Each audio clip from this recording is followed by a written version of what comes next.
Je dois dire à Gédéon que ce n'est pas tout qu'on défie. On ne défie pas tout. Que ce soit médium, que ce soit féticheur, que ce soit sorcier, que ce soit charlatan, tout ce lot-là est un lot de bâtards.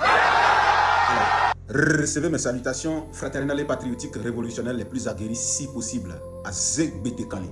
J'apporte mon soutien à Aziz 47. Je n'apporte pas mon soutien en tant que Kémit ou Kamit. J'apporte plutôt mon soutien en tant qu'un fils digne, un vrai défenseur des réalités de ses ancêtres et de son peuple. Pas contre un Africain en faveur de l'autre Africain. Moi, je ne me reconnais pas en tant qu'un Africain, puisque mes ancêtres ne reconnaissent pas ce nom pour ce territoire. Ça aussi, c'est le sens de la révolution et de cette lutte qui nous incombe. Gédéon doit savoir et reconnaître que le plus bâtard de tout individu, c'est celui qui soutient Dieu, celui qui soutient un système, d'accord, qui a fait autant du tort à ses ancêtres malgré la visibilité de toutes les preuves. C'est le plus bâtard, celui-là. Le plus bâtard, c'est celui qui se proclame Dieu tout-puissant, à qui il a fallu des milliers de kilomètres sur la Méditerranée pour venir déclarer la guerre à un peuple, à une race qui se sentait paisiblement sur son territoire juste à cause de la famine. C'est-à-dire la famine a pu secouer un Dieu qui se réclame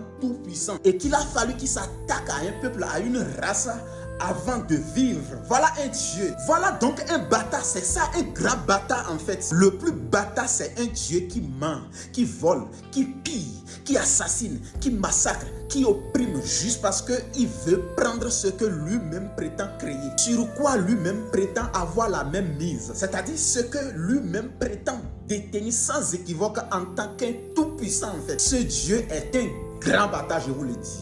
Mais de vous à moi, chers amis, ceux qui suivent ce Dieu doivent être quoi? Dites-moi, ceux qui suivent ce Dieu aussi bâtard doivent être quoi? Je dois donc dire à Gédéon qu'on ne défie pas tout. Ce n'est pas tout qu'on défie. Si ce Dieu dont vous suivez là continue d'envoyer des gangsters comme vous par-ci par-là pour parler de lui, c'est justement parce que lui-même reconnaît avoir eu des défaites face à ce que tu penses défier là. Si Makosso se promène de couvent en couvent aujourd'hui au Bénin pour essayer d'apaiser la pression spirituelle qu'il subit au quotidien, c'est parce qu'au fond de lui, il en sait quelque chose. Il avait lancé le même défi à l'enclos colonial juste du Bénin. S'il essaie de se faire passer pour le promoteur du Bénin aujourd'hui, c'est justement pour apaiser la pression qu'il subit au quotidien.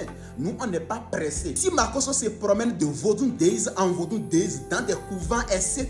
aujourd'hui, c'est parce qu'il en sait quelque chose. C'est parce qu'il subit une pression inimaginable. Au fond de lui, il en sait quelque chose. Et voilà la personne qui est derrière tout ça. Nous, on n'est pas pressé. Donc, Gédéon, tu dois présenter les